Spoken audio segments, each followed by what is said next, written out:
Bansos ini adalah kewajiban negara dan rakyat berhak mendapatkannya. Tapi kita punya problem, karena banyak klaim yang diberikan seolah-olah ini bantuan orang per orang atau kelompok. Pertama, kita harus menyadari bahwa yang disebut sebagai bansos adalah bantuan untuk si penerima, bukan bantuan untuk si pemberi.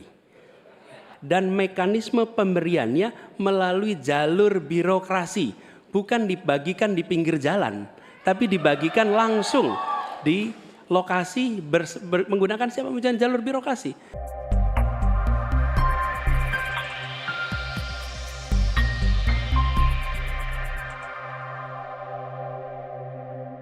Pak Anies, lagi rame kita mau tanya soal bansos.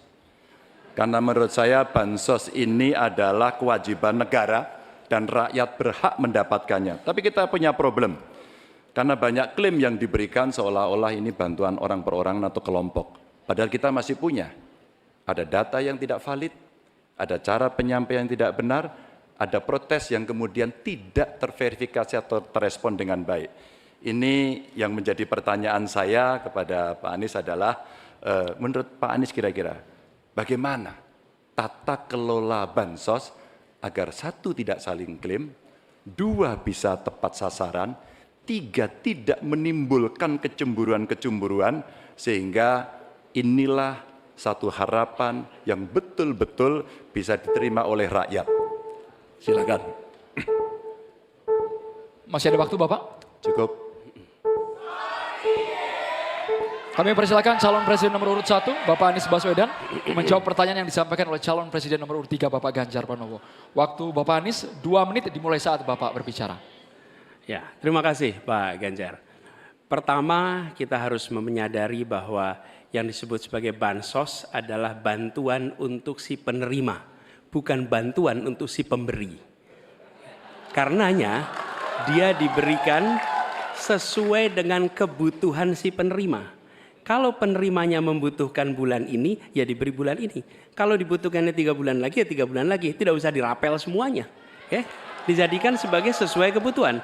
Yang nomor 1, yang itulah yang disebut sebagai bansos tanpa pamrih.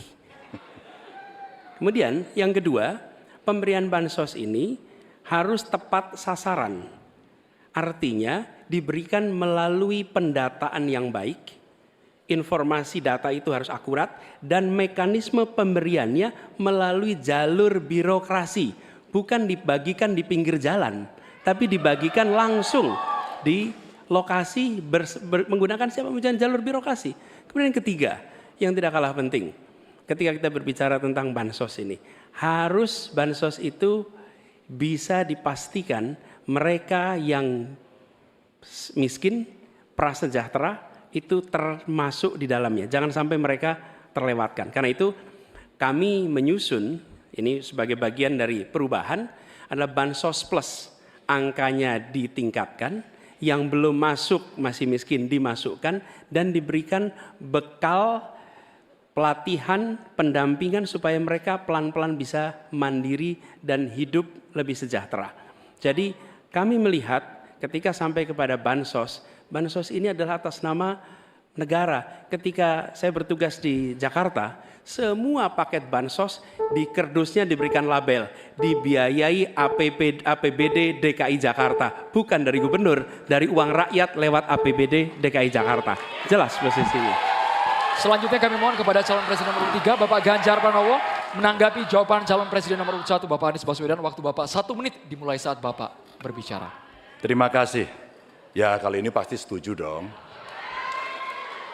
Karena proses logic thinkingnya adalah datanya diperbaiki. Ini yang pernah kita lakukan, dan ketika kawan-kawan Kades sudah bersusah payah, diberikan ke atas, balik lagi pada data yang sama. Seolah-olah kita abai pada soal data ini, sehingga betul-betul bansos yang diberikan, yang rencananya tadi menurunkan kemiskinan, mengurangi gap, menurunkan kemiskinan oke ternyata. Tapi gap tidak.